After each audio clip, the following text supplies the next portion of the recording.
लोहरदगा में विभिन्न मांगों को लेकर झारखंड आंदोलनकारी संघर्ष मोर्चा ने झारखंड बंद का आह्वान किया है, जहां पर कार्यकर्ताओं ने जमकर प्रदर्शन करते हुए सरकार के खिलाफ नारेबाजी की।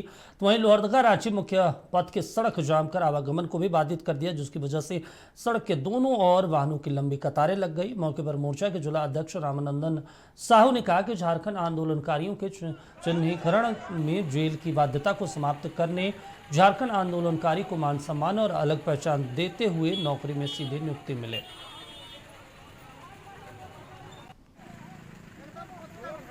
और झारखंड आंदोलनकारी दर दर के ठोकर खा रहे हैं। बार बार आश्वासन हो रहा है कि आप लोग का जो समस्या है उसको झारखंड सरकार समाधान करेगी, सभी को चिन्हित करके मान सम्मान देगी, डुगडुगी बजाने वाला तक को मान सम्मान और पेंशन देने के कार्य करेगी। परंतु आज सरकार बार बार कहते हुए आज लास्ट 5 साल बीतने जा रहा है, अब नया चुनाव होने जा रहा है, परंतु अभी तक हम लोग को समस्या का समाधान नहीं किए हैं। और नहीं समस्या के समाधान करने के चलते हम आज पूरे झारखंड में बंदी बुलाए हैं।